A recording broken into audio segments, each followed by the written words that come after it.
Olá a todos, meu nome é Isabela Garcia, eu sou mestranda do Programa de Pós-Graduação em Agronegócio e Desenvolvimento da Unesp de Tupã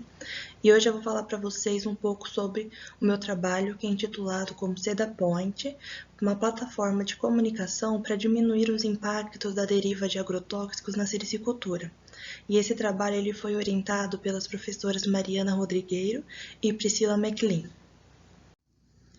Eu vou começar falando um pouco sobre a sericicultura. A sericicultura, ela consiste na criação da lagarta do bicho da seda, que é o responsável pela formação do fio da seda. E ela é uma atividade que ela está fortemente relacionada com a cultura da moreira. Por quê? Isso ocorre porque a folha da moreira é o único alimento que o bicho da seda ingere, tornando assim necessário que quando se crie o bicho da seda, que também se cultive a moreira paralelamente a isso. E também é muito importante buscar o cultivo da moreira de forma adequada, buscando um bom manejo, uma boa qualidade, porque deixando esses arbustos da moreira saudáveis vai garantir que todos os nutrientes que são necessários para a lagarta continuem na folha da moreira. Porém, essa folha da moreira, ela pode perder a qualidade quando ela é contaminada por defensivos agrícolas, que não são indicados para essa cultura ou que às vezes são utilizados em uma porcentagem maior do que é indicado. E essa contaminação ela pode ocorrer muitas vezes devido à deriva de defensivos agrícolas de propriedades vizinhas, que acabam realizando essa pulverização e por conta do vento e da deriva que normalmente ocorre, acaba contaminando as plantações de amoreira, o que vai acabar prejudicando os insetos, o bicho da seda, e pode acabar gerando a perda de uma grande quantidade dessa produção. Assim, o objetivo desse trabalho ele foi desenvolver um aplicativo que tornasse possível a localização dessas propriedades sericícolas para que o responsável pela pulverização ou pulverizador ele saiba onde ou quando ele não deve realizar essa pulverização, buscando evitar assim a contaminação das folhas de amoreira.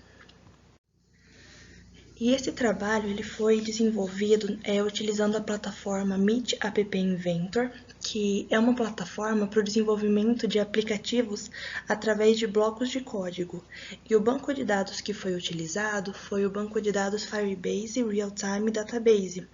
que é um banco de dados que é hospedado na nuvem e os dados eles são todos salvos em um arquivo JSON. E eles também são sincronizados em tempo real.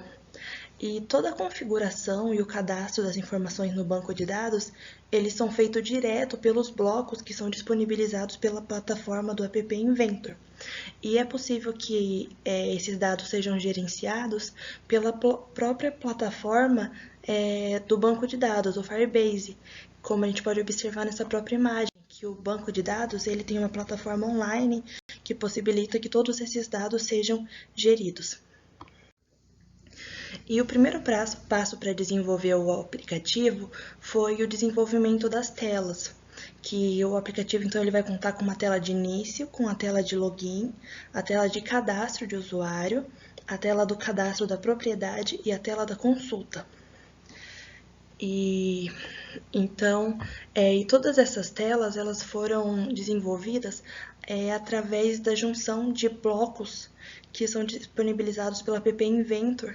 como a gente pode observar nessa própria imagem. Para exemplificar, eu trouxe aqui os blocos de código que foram utilizados para configurar a tela de cadastro de usuário. Então, a gente pode observar que então, o que acontece? Esses blocos eles são responsáveis por receber a informação que o usuário está colocando a respeito dele. Nesse caso, seriam o nome e o e-mail e a senha. E ele é responsável por também salvar essas informações no banco de dados. Eu também trouxe aqui outro conjunto de blocos, que são os blocos que são responsáveis pelo cadastro das propriedades, que então, da mesma forma, vai receber as informações que o usuário está colocando a respeito da propriedade, como, por exemplo, o município, latitude, longitude e o raio, e vai salvar essas informações no banco de dados. E para que fosse possível realizar essa consulta da pulverização essa consulta da pulverização e também para realizar o cadastro das propriedades, o produtor ele precisa inserir algumas informações a respeito da sua propriedade, como por exemplo a latitude e a longitude do ponto central da propriedade e o raio em quilômetros que essa propriedade abrange, como se estivesse formando uma circunferência, que é como a gente pode observar na imagem que está na tela. Mas como a gente também pode observar, essa forma de delimitação ela não é muito eficiente porque ela não consegue delimitar a propriedade de uma forma precisa. Então, após discussões entre os autores do trabalho, a gente optou por manter essa forma de delimitação e no futuro vamos buscar uma ferramenta que utilize GPS para a gente conseguir delimitar essa área de uma forma mais específica. E também utilizando essas informações que o produtor, que o usuário ele colocou no nosso aplicativo,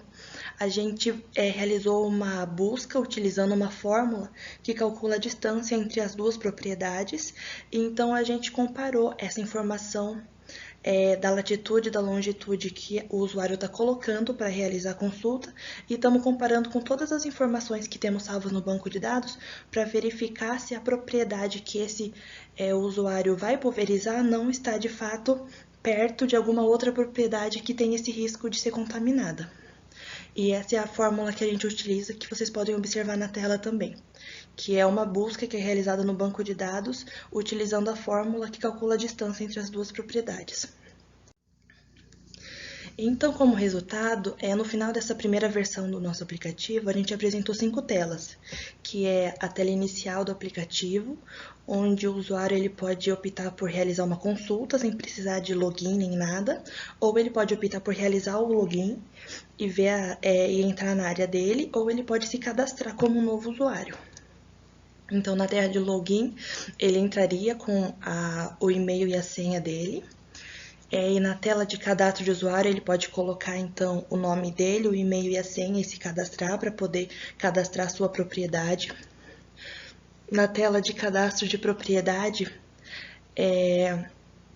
ele pode, então, depois que ele está cadastrado como usuário, ele pode cadastrar a sua propriedade, falando qual município a propriedade pertence, qual que é a sua latitude, a longitude do ponto central e qual que é o raio, conforme a gente mencionou anteriormente. E também tem a tela de consulta, que tanto o usuário cadastrado quanto qualquer usuário pode entrar e colocar a latitude e a longitude do ponto central que ele vai pulverizar, o raio da área que ele vai pulverizar, e então o sistema vai buscar no banco de dados com aquela fórmula que a gente mostrou e vai trazer uma resposta para ele, falando se essa é uma pulverização indicada, desejando uma boa pulverização então, ou então um alerta de atenção, avisando que existem propriedades sericícolas por perto, então ele precisa tomar cuidado e verificar se realmente é uma boa ideia fazer a pulverização nesse momento, verificar qual que é o clima, se está ventando e todas essas variáveis que interferem nisso. Então, como conclusão desse trabalho, a gente observou que não é só a sericicultura que sofre com essa questão da deriva, que existem outras culturas, tanto animais quanto vegetais, que também sofrem com este problema. Então, essa é uma plataforma que, a princípio, visa solucionar esse problema na sericicultura, mas futuramente poderia ser ampliada para envolver outras áreas, outras culturas que também têm essa demanda. E também indica-se a utilização dessa plataforma em conjunto com algumas estratégias de conscientização, porque muitas pessoas não têm consciência desse fato, não sabem por que essa deriva acaba interferindo na criação de bicho da seda. Então é muito importante essa conscientização da população para conseguir buscar a solução para esse problema. Então esse foi o nosso trabalho, agradecemos a todos pela atenção, muito obrigada.